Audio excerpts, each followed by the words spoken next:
Hey, it's Thea Daniels with R.A.W.Vlogcast, where we keep it real, authentic, and I talk with people who are willing to share their passion. Tonight, we are at the Lost Church downtown Santa Rosa.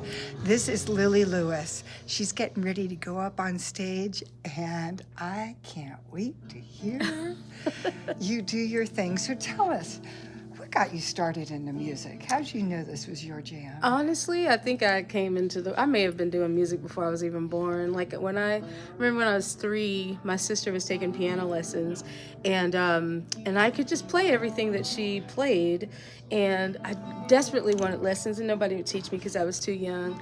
But before we even had a piano in the house, I brought the family into the fancy room, the fancy room with like the plastic on the all that kind of stuff. The room you don't get to go right, sit exactly. in. Yeah. I dragged everybody into this room, and I was like, listen to this thing, and I had this music in my head, and I was just like standing in front of everybody, like wiggling my fingers around, just like so into the music, and I think they thought that I had a problem, and they tried to save me by clapping for me, and I was like, I'm not finished yet.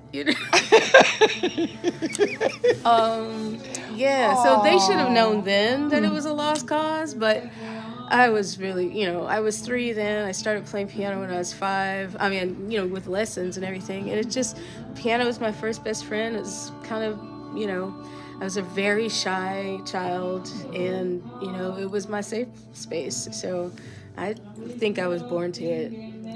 Born to play the piano. Yeah, born to something. Little baby piano on your fingers. Right, Okay, so a piano gal, who do you think it was that you heard that opened up your heart to that? Honestly, what inspired you? I don't know, because I think because of how my relationship with piano when I came into the world was so out of left field that it's, it kind of makes me wonder about past lives kind of thing, Mm-hmm. But I do remember being really small and being in my father's church. It was a very old church. Like I think when I was 9, the church turned 150.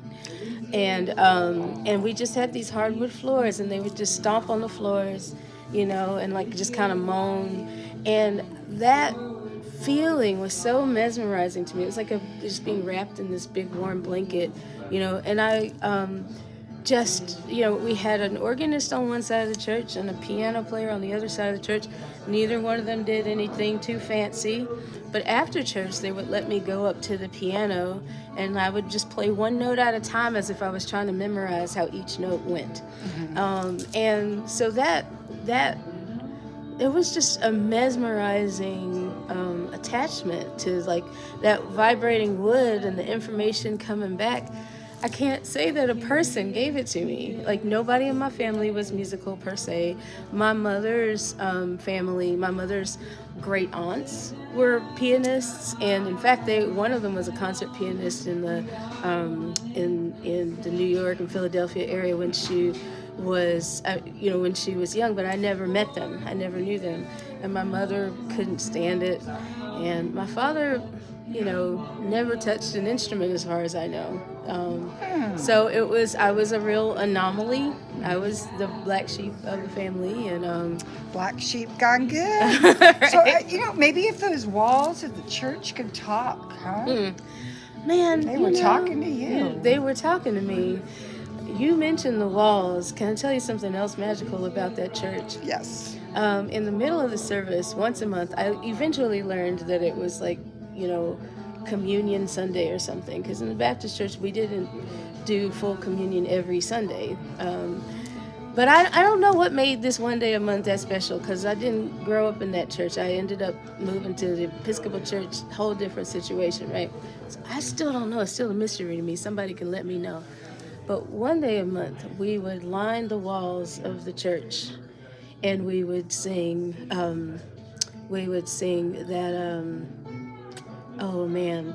it was the communion song, now that I think about it. And I used to sing this song to myself, and now I'm blanking. It will come to you when we're done with this interview. Yeah, it sure will. But hold on, if you give me 1 second, okay. Sorry. No problem. Sorry, I don't want to give you an edit point,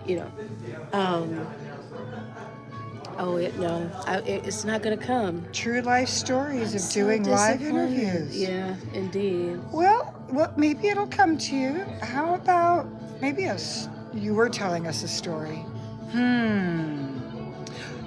What are some words that you live by? Well, so back home I have a band, but we don't call ourselves a band. We call ourselves a cult of radical decency. And our slogan is Practice Radical Decency.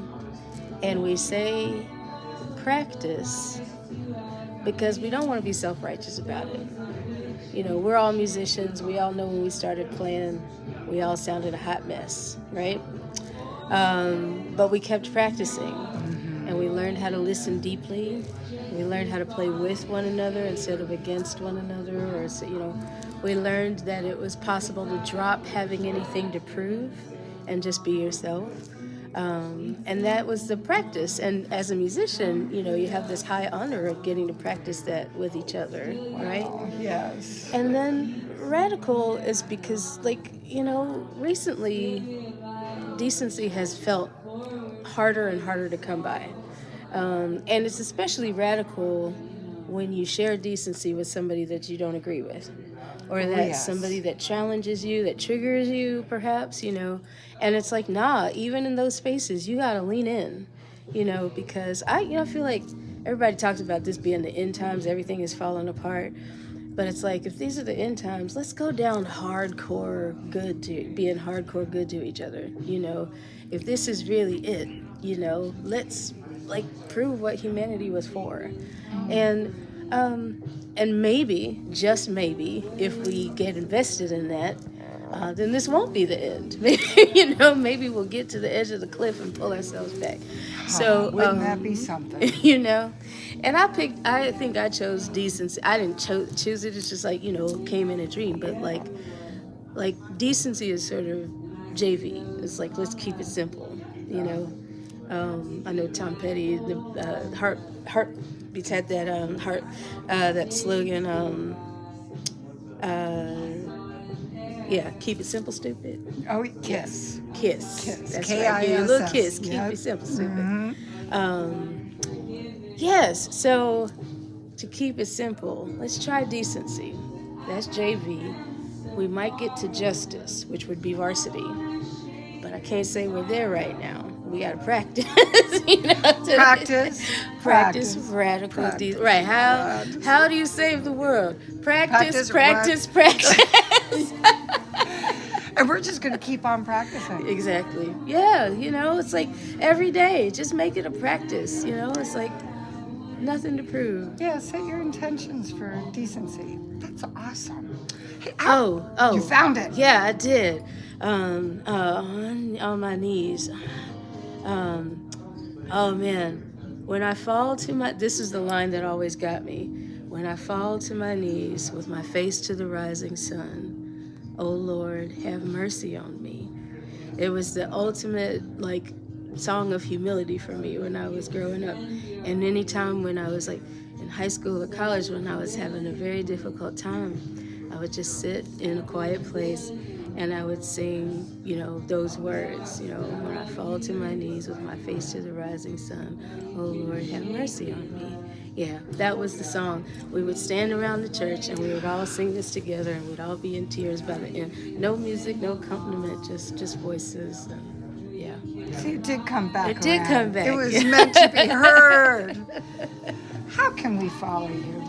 Well, on the interwebs, I'm the folk rock diva. So I'm on Twitter for as long as it lasts. I'm on Instagram as Folk Rock Diva. On Facebook, I'm Lilli Lewis Music, but my name is spelled weird, which is how I became the Folk Rock Diva. So my mother spells my name Lilli. No E, no Y, none of that stuff. And so, you know, some people have a hard time finding me looking for Lilli Lewis, but LILLI Music. That's my page on Facebook. Okay. But everywhere else, everybody calls me the Folk Rock Diva. Folk Rock Diva. That's how you can follow her. Instagram, Facebook, Twitter for now. Do I get to celebrate you all over? Please do. Oh, I will. And I apologize for this not being as fun because I couldn't remember the name of that song. You know what? I also, yeah, go ahead. This is about being real. Good. Let's and be authentic, real. and you are. This Yeah. makes it even. This is perfect. I even said Tom Petty and the Heartbeats. That's I know, hilarious. Heartbreakers. Yeah, I know. No, the Heartbeats. Yeah, no. Retroactively changing that name. They're like our favorite band. And We're just keeping it real. and keeping it real. She's getting ready to go up on stage, y'all. So keep your eyes and your ears open for this one. Amen. All right. Oop, Thank they're you. getting at the curtain for Yep, it. Cheers, there it goes. y'all. All right.